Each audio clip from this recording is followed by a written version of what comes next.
yang baik, Kau Bapa yang setia. Terima kasih Yesus, terima kasih. Ya karena masih kena ya karena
hadirat Tuhan. Di saat kami memuji dan menyembah Tuhan,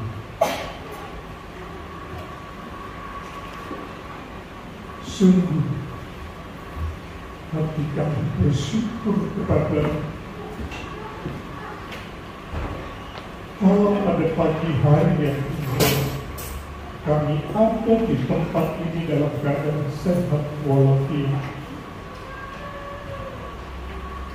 Tidak ada kata lain kecuali kami mengucap syukur buat kebaikan Tuhan. Kasih setia-Mu mengalir dalam hidup kami. Sebab itu Roh Kudus berkaryalah Engkau pada pagi hari ini. Engkau melihat kebahagiaan, sukacita jemaat-Mu. Di hari yang berbahagia, kami boleh menikmati semua yang Tuhan berikan dalam hidup kami. Sebab itu biarlah firman memberikan kepada kami kekuatan tengah-tengah situasi dan keadaan dunia yang tidak menentu. Kami bersyukur kepada Tuhan. Sebab itu biarlah Roh Kudus Engkau sendiri yang akan berbicara dalam hati kami. Kami percaya firman itulah yang menjadi jawaban dalam hidup kami. Urapi hamba-Mu dengan urapan kuasa Allah, agar firman yang kami taburkan boleh menjadi kekuatan dalam hidup kami. Dalam nama Tuhan Yesus, kami alahkan segala doa dan permohonan kami. Haleluya. Amin. Shalom Bapak Ibu. Silakan duduk.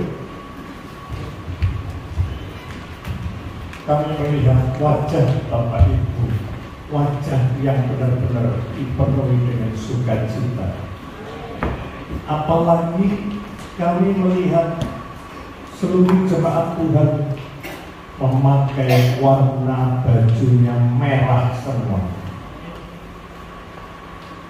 Merah itu merupakan warna yang luar biasa. Kalau Bapak Ibu jalan, itu dari jauh kelihatan warna merah. Dan saya percaya di pagi hari ini seluruh jemaat Tuhan merasakan kebahagiaan dalam suasana tahun baru Imlek.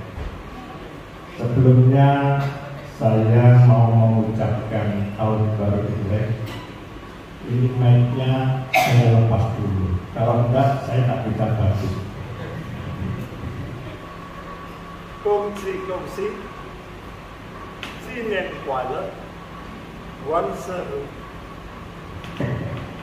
Terima kasih Bapak Ibu jemaat Tuhan yang kekasih. Lalu tadi waktu saya jalan dilirik sama tetangga saya, kok tidak biasanya Pak Gembala bawa angpau? Bapak Ibu, tadi ada yang bertanya, angpau mana? Angpaunya ada di sini Bapak Ibu. Saya percaya setiap kita merayakan tahun baru Imlek, ya semuanya bersukacita. Lalu ada satu pertanyaan yang seringkali muncul dalam kehidupan kita. Apakah orang Kristen boleh merayakan Imlek? Tuh, saya tanya kok, apakah orang Kristen boleh merayakan Imlek? Boleh. Luar biasa. Berikan tepuk tangan untuk dia. Kenapa orang Kristen boleh merayakan Imlek? Bapak Ibu jemaat Tuhan yang kekasih, orang Tiongkok pada zaman dulu melakukan kongsi faja ini, merayakan Imlek ini, itu dikarenakan menyambut musim semi. Jadi pada waktu musim dingin itu orang-orang Tiongkok ini kebiasaannya itu bercocok tanam, menanam padi. Waktu musim dingin seluruh tanaman tidak bisa tumbuh. Artinya apa? Di saat pada waktu musim dingin itu berhenti dan itu musim berganti menjadi musim semi. Perayaan Imlek itu pada waktu orang-orang Tiongkok waktu tidak bisa menanam padi, tidak ada pemasukan uang. Begitu tiba musim semi, maka orang-orang Tiongkok di sana itu penuh dengan sukacita, penuh dengan sebuah pengharapan yang baru. Di saat dia bisa mulai menanam, itulah sebuah sukacita yang luar biasa. Dan di saat itulah orang-orang Tiongkok merayakan Imlek. Jadi Bapak Ibu jemaat Tuhan yang kekasih, kita ini merayakan Imlek itu karena kita mendapatkan sukacita dan kebahagiaan pada saat kita bisa melakukan segala sesuatu dalam hidup kita. Di Indonesia tidak ada 4 musim, adanya cuma musim hujan dan musim panas. Kalau Bapak Ibu sebagai seorang petani, itu ketika musim panas dan saya garis bawahi, di daerah-daerah yang tidak ada pengairannya itu tidak bisa tumbuh karena apa? Daerahnya kering. Tapi ketika musim hujan turun, itu para petani sukacita luar biasa karena dia bisa mulai menanam sesuatu. Nah, itulah sebabnya kita di Indonesia, hampir di seluruh dunia merayakan Imlek itu penuh dengan sebuah pengharapan. Di bulan Februari, tepatnya kemarin tanggal 10 tahun 2024, kita merayakan Imlek bersama. Itu sebagai orang-orang yang percaya kepada Tuhan. Di tahun yang baru kita mengawali sesuatu yang baru. Mari kita mau mengambil hikmah dan makna dari sebuah perayaan Imlek. Kita buka dalam firman Tuhan 1 Korintus pasalnya yang ke-9 ayat yang ke-19. 1 Korintus 9 ayatnya yang ke-19. Saya ingin mengajak jemaat Tuhan membaca ayat ini bersama-sama dan tidak saling mendahului. Ya. Sudah siap? 2, 3. Sungguh pun aku bebas terhadap semua orang. Aku menjadikan diriku hamba dari semua orang, supaya aku boleh memenangkan sebanyak mungkin orang. Bapak Ibu jemaat Tuhan yang kekasih, orang-orang yang percaya kepada Tuhan, kalau saat ini kita bisa merayakan merayakan Imlek bersama, kita mau mengambil sebuah maknanya. Jadi Bapak Ibu, ornamen, hiasan warna merah itu hanya sekedar ornamen saja. Tetapi kita mau mengambil apa sih maknanya kita merayakan perayaan Imlek bersama. Ada yang menjawab kata anak kecil, aku dapat angpau, gitu ya, betul? Itu anak-anak. Kalau orang-orang dewasa juga mau angpaunya juga. Bapak Ibu jemaat Tuhan, angpau ini jangan dijadikan sebuah tujuan. Kita merayakan Imlek ini, kita harus bisa mengambil sebuah makna yang harus kita kerjakan dalam kehidupan kita sehari-hari.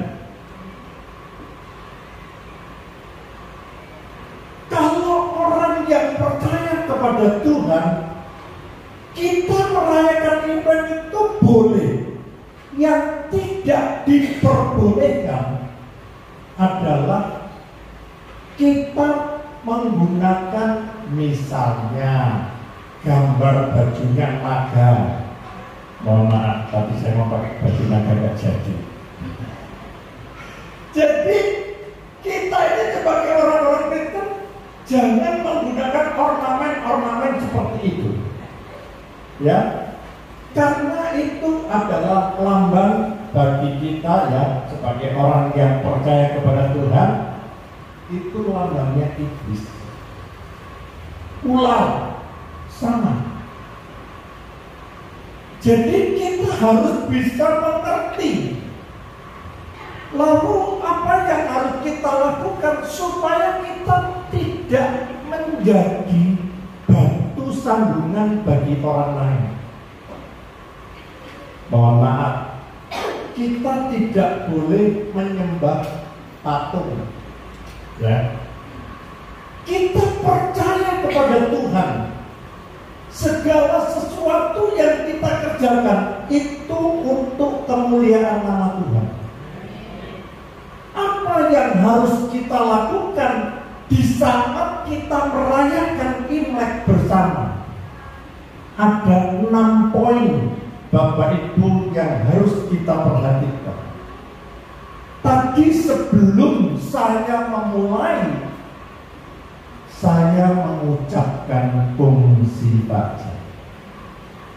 Jadi yang pertama itu kita ketemu dengan seseorang, kita harus pai-pai, mengucapkan selamat. Artinya ketika kita mengucapkan selamat fungsi pajak, berarti kita ini semuanya itu hidup rukun. Tidak ada yang aneh. Hidup rukun itu tidak saling bertengkar.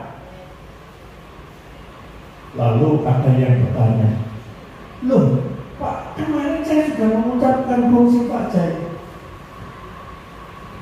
seminggu kemudian bertengkar. Loh tidak apa-apa, itu kan sudah. Lah ini kan sudah lewat waktunya. Bukan seperti itu, Bapak. Jadi ketika kita mengucapkan fungsi pajak, kita bersahabat rukun satu dengan yang lain. Mazmur 133 ayat yang pertama. Ini semuanya tertulis di dalam firman Tuhan. Nyanyian Ziarah Daud, sungguh alangkah baiknya dan indahnya apabila saudara-saudara diam bersama dengan rukun. Saya sebagai orang tua merasakan sebuah kebahagiaan ketika saya melihat anak cucu menantu, desa jauh-jauh dari Kalimantan datang kemari hanya untuk fungsi pajak. sebuah kebersamaan dalam sebuah keluarga yang sebagai orang tua kita itu senang dan bahagia melihat anak cucu menantu besan kumpul bersama, melihat semua keluarga rukun. Itulah yang kita maknai dalam merayakan perayaan Imlek bersama. Jangan sampai pada waktu hanya satu hari Imlek bersama rukun, lalu bulan berikutnya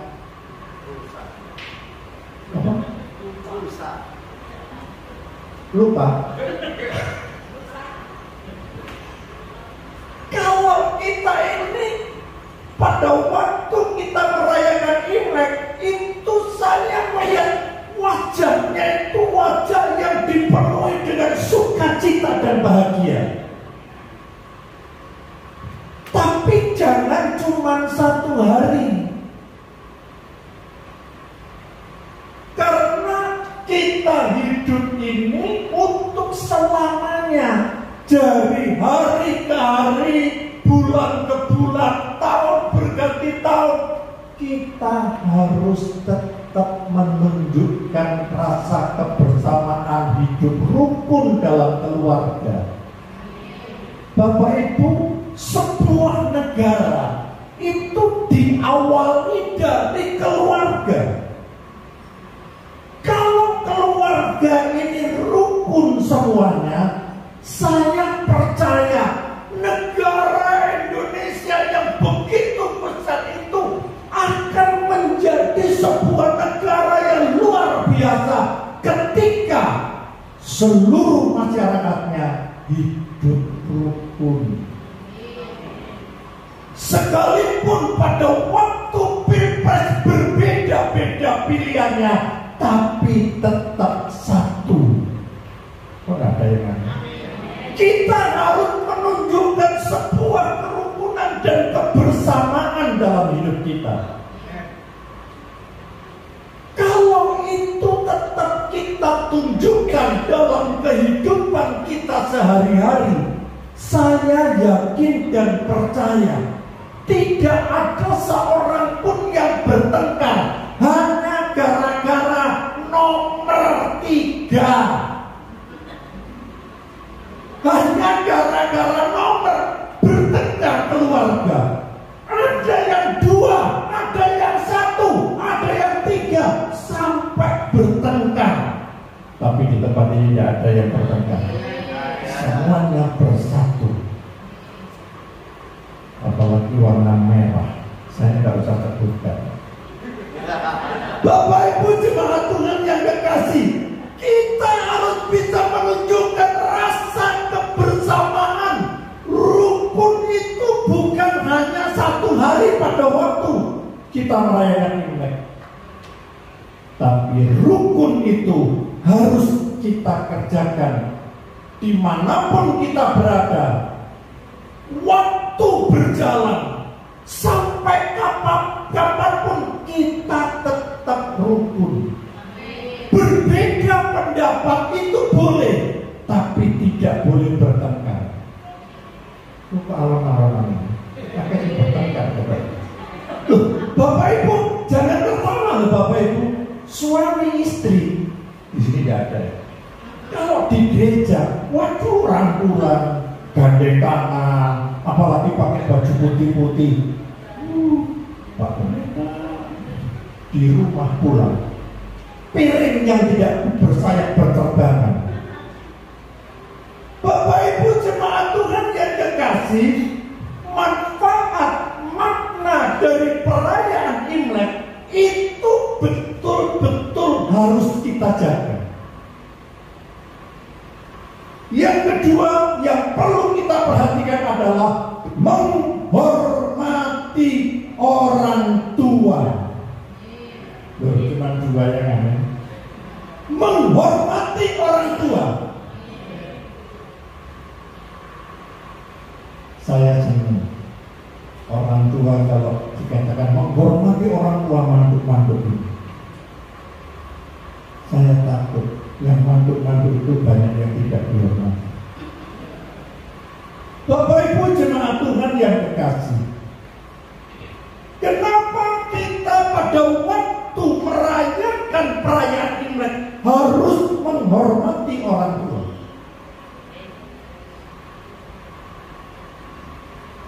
Bapak Ibu, kalau anak-anak kecil itu diajak berkunjung pada waktu Imlek, itu sejak dari tadi malam nggak bisa tidur,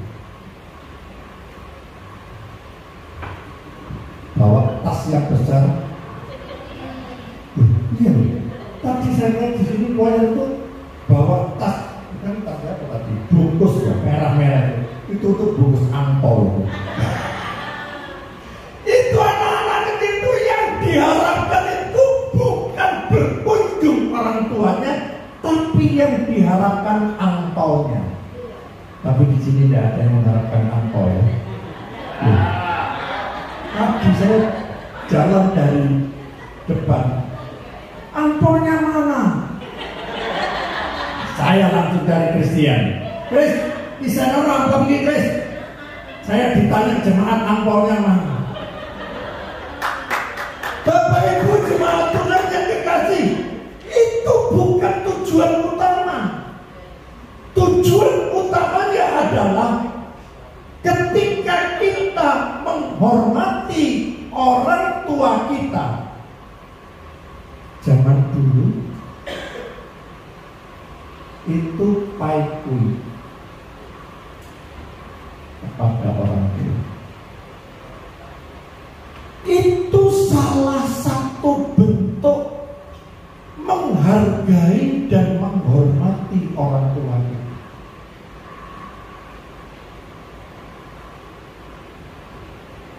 Kalau Bapak Ibu tidak bisa menghormati orang tua kita, saya ini nggak percaya. Wah, di gereja pujian Steve Peter luar biasa. Yang kelihatan aja loh, nggak bisa menghormati. Apalagi Bapak kita di surga yang nggak kelihatan. Bapak Ibu melayani Tuhan luar biasa. Bapak nggak menghormati. Saya nggak percaya. Pelayan mimbar itu bukan jaminan.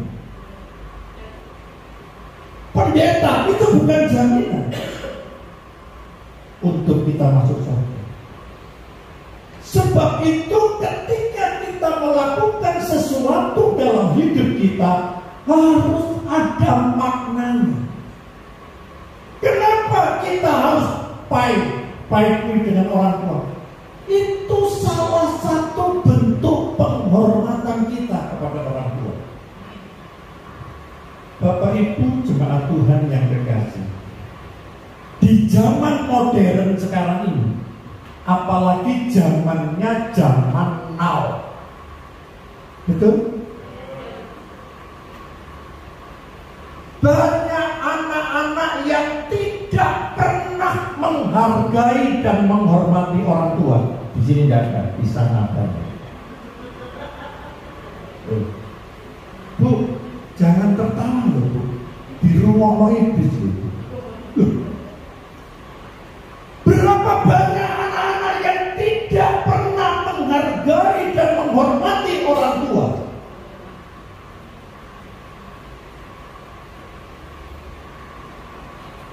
Kita sebagai orang tua, mungkin Bapak Ibu satu saat ketika kita tidak bisa berbuat sesuatu, berapa banyak anak-anak yang membawa orang tuanya ke panti asuhan. Panti jompo ke panti asuhan. Mohon maaf salah. Saking semangatnya.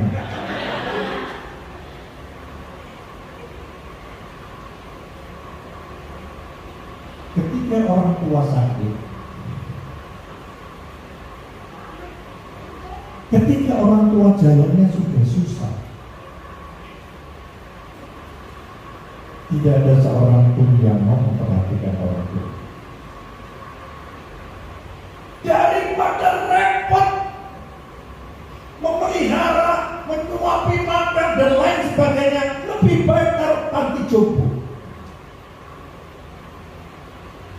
Saya mau bertanya, seandainya Bapak Ibu nanti sudah tua, saya mau tanya, kira-kira Bapak Ibu melungsuri gak iso tua ya? Sama, kita nanti juga seperti itu. Kalau kita sebagai anak tidak pernah menghargai dan menghormati orang tua, Bapak Ibu, satu saat apa yang kau kerjakan dibalas anakmu. Jadi apa yang harus kita kerjakan saat ini? Mumpung kita masih kuat, rawatlah orang tua. Perhatikan orang tuamu. Berapa banyak orang-orang yang mengatakan, "Mah, gue tambah tua, gue tambah cerewet." Bapak Ibu, pernah nggak Bapak Ibu ingat pada waktu Bapak Ibu masih kecil, Bapak Ibu tanya sama Papa, "Pak, itu burung apa?" Papanya bilang, "Burung pipit." Nggak lama, tanya lagi anak ini, "Pak, itu burung apa?" "Burung pipit." Nah, betul nggak? Ini pertanyaan diulangi 10 kali karena anak ini baru ngomongnya itu baru bisa ngomong. Jadi ngomongnya diulang-ulang. Betul? Mamanya ini dengan sabar dijawab. Anak zaman now sekarang, kalau mamanya tanya, takkan bolak-balik gak perlu kan? Wah dijawab takut mana? Wah dijawab takut mana? Bapak itu gak pernah sadar. Dulu waktu kita masih kecil, mama itu menjawab satu persatu. Sekalipun diulang beberapa kali, mama dengan sabar.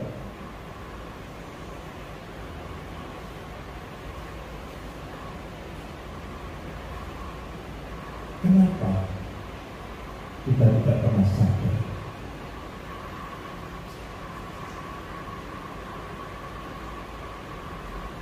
Ada orang yang diberkati Tuhan luar biasa di waktu dia kecil. Itu orang tuanya dengan susah payah. Dia sebagai seorang pemulung, dia mendorong gerobaknya sambil mengambil daun-daun dan kotoran itu. Pemulung itu hanya memperjuangkan anak semata wayangnya sampai dia sukses dan lulus menjadi seorang yang berhasil.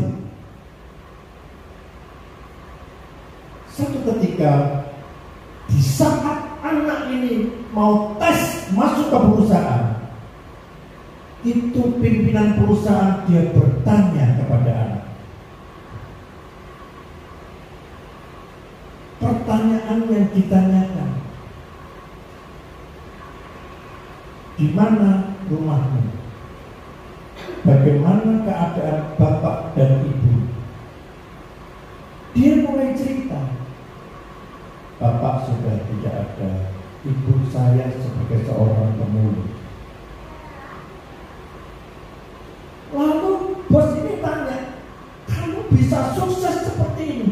Karena perjuangan ibu saya.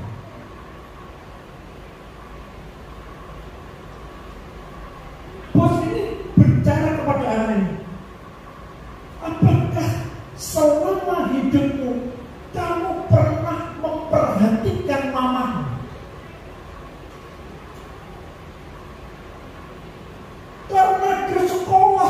Dia tidak pernah memperhatikan mama. Suatu ketika bos ini buka, kamu sekarang pulang ke rumah, perhatikan mama. Satu persatu diperhatikan. Suatu saat dia ketemu tangannya mamanya yang bekas ada goresan, dan goresan ini tidak akan hilang. Mamanya ditanya, "Mah, kenapa tangannya mama ada goresan?" Dengan menunjukkan air mata, mamanya berkata, "Pada waktu kamu membutuhkan sesuatu, kuliah, mama sedang membutuhkan ada potong kayu yang mama nggak tahu, tetap gores berdarah." Lalu dilihat tangannya mama. Tangannya mama itu kasar. Bosnya bertanya, "Coba kamu lihat tanganmu." Tangannya halus, mulus. Dia kembali ke bosnya. Dia cerita ke bosnya. Dia nangis. Selama ini saya tidak pernah memperhatikan mama. Dia berjuang untuk saya berhati. Dan bos ini langsung menerima dia, karena pertanyaan itu bukan dari apa yang dia kerjakan, kepandaian ilmunya, tetapi bagaimana seorang anak bisa menghargai dan menghormati orang tua. Itu yang diambil bos. Bapak Ibu jemaat Tuhan yang dikasihi, saat yang berbahagia, mari kita perhatikan hidup kita. Sudahkah kita menghargai dan menghormati kedua orang tua kita? Sekalipun mama cerewet, sekalipun papa tidak menghasilkan uang, mama yang kerja keras, Bapak Ibu harus menghormati papa.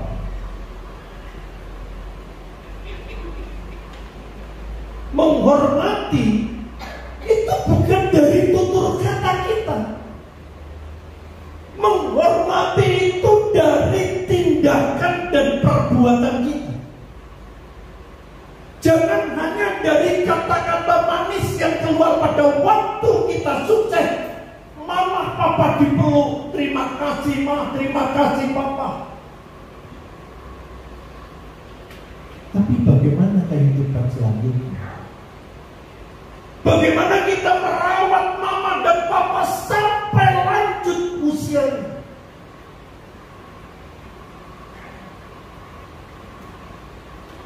Apakah kita mau berkorban waktu kita memperhatikan orang tua kita? Atau kita berkata, "Saya sibuk, saya tidak ada waktu mah. Kalau aku gak kerja, aku gak bisa kasih makan mama." Bapak Ibu jemaat Tuhan yang dikasihi, waktu yang tepat. Mungkin selama ini kita tidak pernah berpikir ke sana. Mulai hari ini, tolong renungkan kata-katanya. Jangan asal kita berbicara, aktif di gereja, bisa khotbah, tapi tidak pernah menghargai dan menghormati kedua orang tua kita. Sia-sia pelayanan saudara. Nggak ada artinya saudara di mimbar berkata luar biasa Yesusku, tapi kalau saudara tidak pernah menghargai dan menghormati kedua orang tuamu. Berapa banyak orang-orang kaya di luar sana yang memberikan perpuluhan ke gereja, tapi tidak pernah memberikan mobil untuk kedua orang tua. Dia berani berkorban di gereja, tapi dia lupa siapa yang membuat dia berhasil.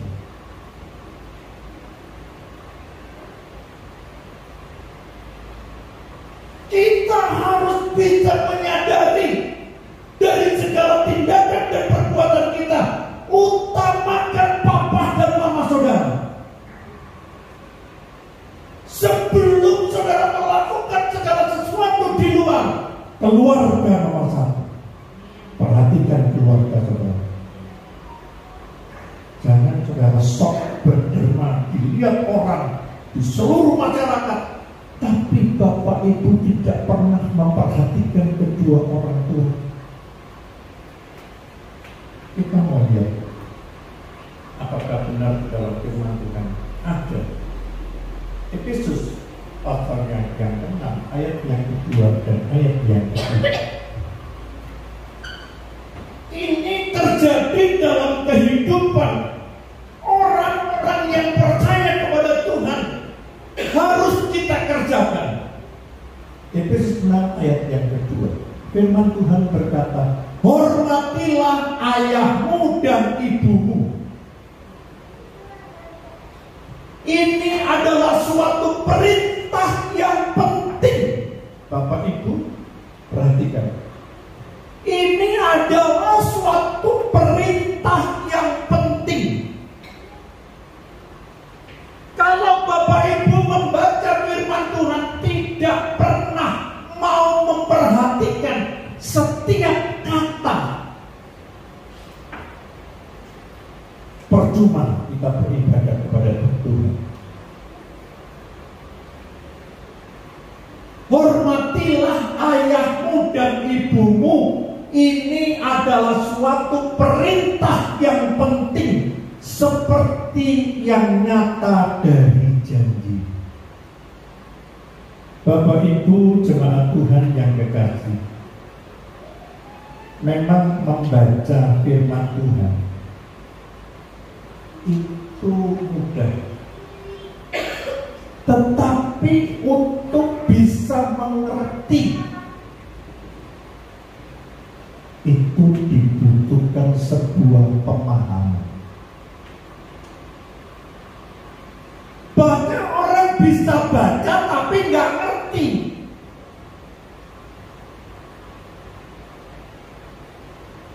Saya ingin supaya jemaat Tuhan itu mau mengerti apa yang Tuhan mau dalam hidup kita.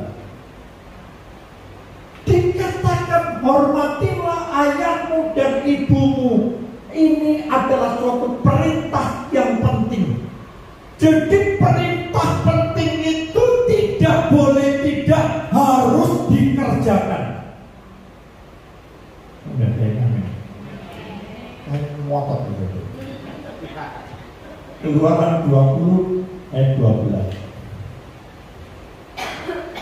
Bapak Ibu, kalau kita ini belajar firman Tuhan, semakin dalam, semakin kita mengerti.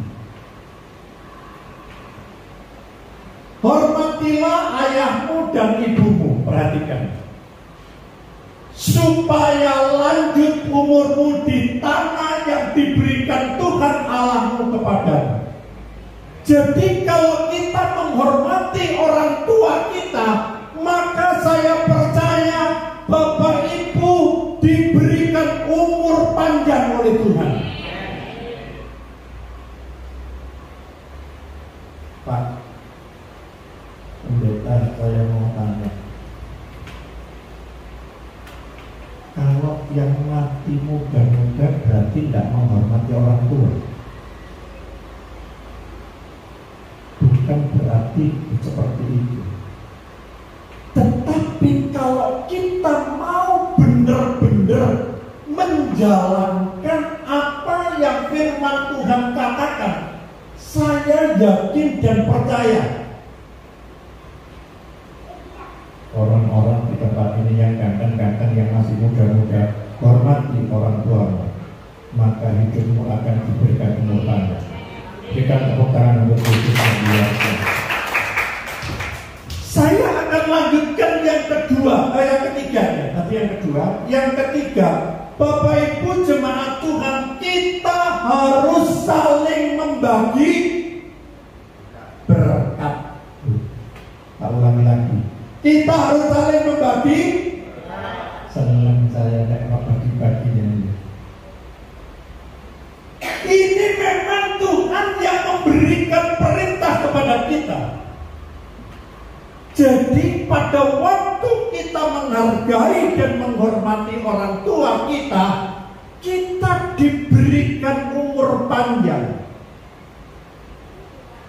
Dan yang ketiga, saat ini kita kalau punya berkat yang berkelebihan, kita harus bisa membagikan berkat itu.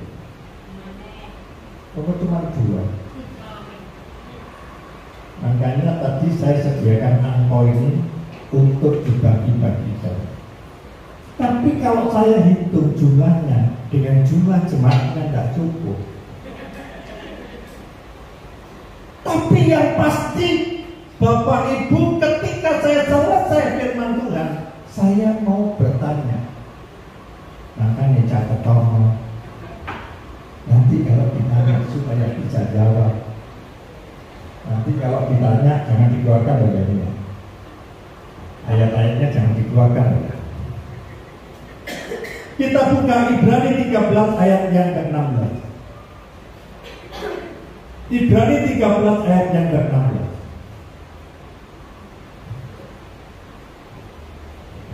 Ibrani 13 ayat yang ke-16. Dan janganlah kamu lupa berbuat baik dan memberi bantuan, sebab korban-korban yang demikianlah yang berkenan kepada Allah. Bapak Ibu jemaat Tuhan yang kekasih, kita harus bisa berbuat baik kepada semua orang, harus bisa memberikan bantuan. Artinya kita punya kepedulian terhadap kesulitan orang lain. Kok gak ada yang kami? Berbuat baik itu artinya kita punya kepedulian terhadap kesulitan orang lain. Kalau kita ingin melakukan apa yang Tuhan katakan, saya yakin dan percaya tidak ada seorang pun di tempat ini ketika engkau membagikan kepada orang lain, hidupmu menderita. Semakin banyak engkau membagi, semakin banyak berkat diberikan. Maka nih sering-sering bagi angpau Pak Pendeta. Saya senang kalau seluruh jemaat Tuhan tertawa. Amsal 22 ayat yang ke-9. Dicatat TKB maka bagus. Kita mau catatan. Apa mau tak kandang? Amsal 22 ayat yang ke-9 berkata, orang yang baik hati akan diberkati karena ia membagi rezekinya dengan si miskin. Cuma 2 ya. Jadi kalau Bapak Ibu hatimu baik, maka secara otomatis Tuhan itu memberkati hidup saudara. Makanya nek duwe atiku sing apik-apik ae. Aja ati sing elek-elek. Orang itu kelihatan dari mimik wajahnya. Orang yang hatinya baik itu wajahnya kelihatan seperti buah melon, selalu tertawa. Tapi coba diri dulu. Kita lanjutkan yang keempat, makan bersama dengan keluarga. Bapak Ibu, ini adalah sebuah kebahagiaan dalam rumah tangga ketika seluruh keluarga kumpul bersama, makan bersama. Kok nggak ada yang ngamen? Makanya di Abdi Damai Sejahtera Jombang, selesai ibadah selalu makan bersama. Ini menuruti firman Tuhan. Jadi betapa pentingnya makan bersama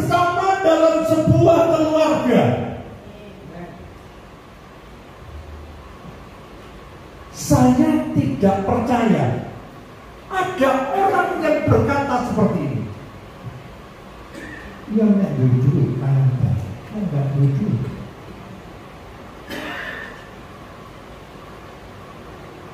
Uang itu bukan menjadi ukuran. Satu meja makan bersama dengan anak, cucu, menantu, kedua orang tuanya. Enggak lagi. Karena ketika kita makan bersama, itu ada sebuah kebahagiaan tersendiri bagi kedua orang tua. Sekarang gak iso, Pak. Anakku di Malang yang satu di Surabaya, yang satu di Mojokerto. Tidak pernah bisa kumpul bareng makan bersama. Ada sebuah penelitian. Ini bukan saya yang bicara. Penelitian itu bisa benar, bisa salah. Penelitian itu berkata seperti ini. Kalau keluarga itu bisa makan satu meja bersama papa, mama, anak, menantu, cucu, itu sekolahnya bisa pinter.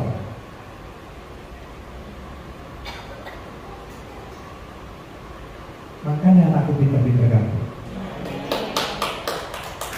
Dulu pada waktu kita kecil, itu selalu saya buat es batu. Jam 12 makan bersama.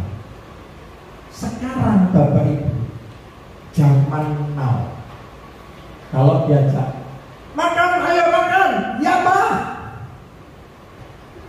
makan, ya ma. Saya tidak tahu, ianya itu ya gimana. Jadi bapaknya di pojok sana main gadget, ibunya di pojok sana main gadget, anaknya di pojok sana main gadget. Bagaimana kita bisa kumpul makan bersama satu meja kalau satu persatu mainan HP semua? Betul Bapak Ibu? Cucu saya yang masih kecil itu kalau dikasih HP, saya juga bingung. Ini dipetik apa? Ternyata dia ngerti. 2 tahun, 3 tahun. Untungnya kalah. Lalu ada lagi yang mengatakan sebuah penelitian. Kalau kita bisa makan bersama dengan keluarga satu meja, maka anak-anak kita tidak akan terpengaruh dengan narkoba, tidak akan terpengaruh dengan seks bebas, tidak akan terpengaruh dengan minum-minuman keras. Kenapa? Karena di saat kita makan bersama, Papa selalu berbicara kepada anak-anak. Papa selalu memberi nasihat kepada anak-anak. Nasihatnya adalah firman Tuhan. Sebab itu saya memberikan pesan khusus kepada Papa. Papa harus aktif dalam membina rumah tangga kita. Mohon maaf, sekali lagi mohon maaf. Banyak di antara papa yang pasif. Anak dudu urusanku, urusanin mboknya erek. Urusan saya golek duit. Betul? Salah. Loh, itu realitas yang terjadi. Sehingga kenapa terjadi anak berani kepada papa? Karena tidak pernah ada komunikasi yang baik. Justru pada waktu kita makan satu meja, papa harus aktif memberikan firman Tuhan, memberikan nasihat kepada anak cucu menantu. Dan saya percaya ketika itu dikerjakan, maka makna dari perayaan Imlek itu akan mengubah karakter pribadi kita. Setelah makan bersama, Bapak Ibu, kita ini sebagai orang-orang yang percaya kepada Tuhan, ojo nek wis mari mangan bubar diri. Lalu kita tidak pernah ada komunikasi yang baik. Justru komunikasi yang baik ini menentukan kualitas keluarga kita. Berapa banyak anak, istri, suami, baik mertua, baik besan, semuanya bertengkar gara-gara tidak pernah komunikasi. Yang percaya katakan amin. Makanya sebagai anak-anak Tuhan, kita harus punya komunikasi yang baik. Kalau komunikasi itu tidak nyambung, maka terjadilah sesuatu yang tidak kita inginkan. Yang terakhir, kita berkunjung keluarga. Saya terima kasih Jingke dari Balikpapan berkunjung ke Jombang. Berkunjung keluarga itu merupakan sebuah rasa kebersamaan, sebuah rasa kebersamaan yang benar-benar kita bisa saling mengunjungi. Bapak Ibu, kalau kita tidak pernah saling mengunjungi, saya mau tanya, kira-kira Bapak Ibu bisa nggak seperti saudara dekat? Ada orang yang mengatakan, yang ambek besan itu aja cecet-cecet, nggak itu karang. Betul ya? Salah. Saya sama besan saya itu dekat sekali. Sampai saya cerita privasi. Kenapa itu terjadi? Karena komunikasi tadi, saling berkunjung. Jadi kalau Bapak Ibu saling mengunjungi satu dengan yang lain, jadi kalau pada waktu ada yang sakit, kita berkunjung, kita doakan, sehingga keluarga ini sudah menyatu dalam sebuah keluarga. Saya yakin dan percaya GAP Damai Sejahtera bisa bertumbuh dan berkembang ketika anggota satu dengan yang lain tahu rumahnya satu persatu. Ayo, siapa yang nggak tahu itu dunia main. Mulai hari ini, ayo dolanan, mangan rujak. Itu menunjukkan sebuah kehidupan yang akrab dengan keluarga GAP Damai Sejahtera Jombang. Dan saya yakin dan percaya, ketika kelima hal ini kita kerjakan, makna kita merayakan Imlek betul-betul meresap dalam hati kita. Si terakhir, ini ada lampion.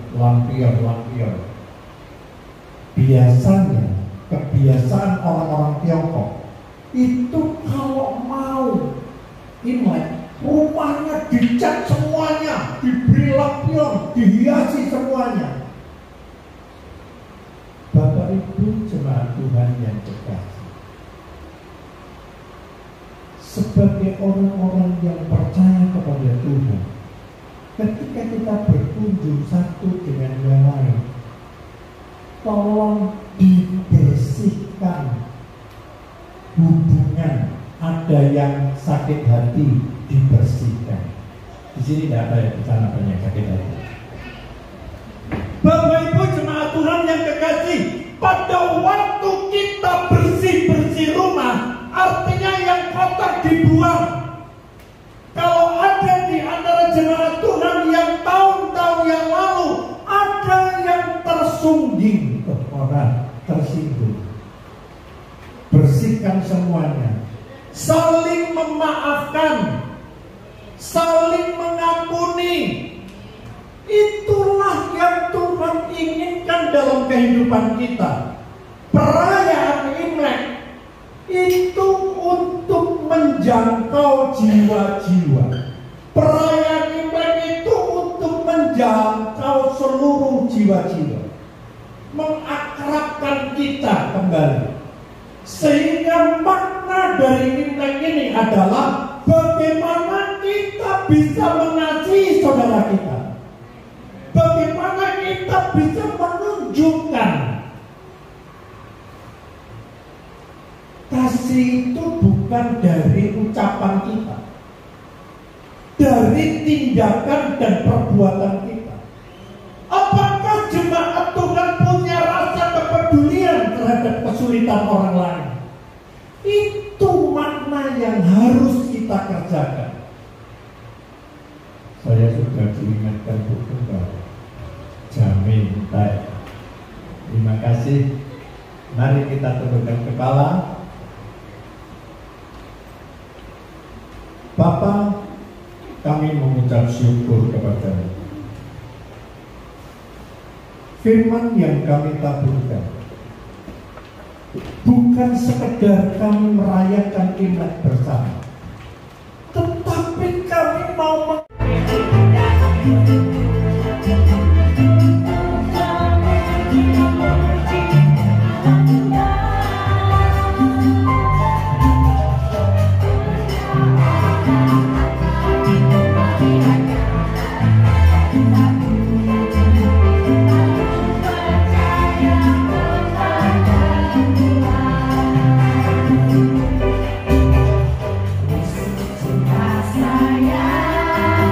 Yesus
Tuhan.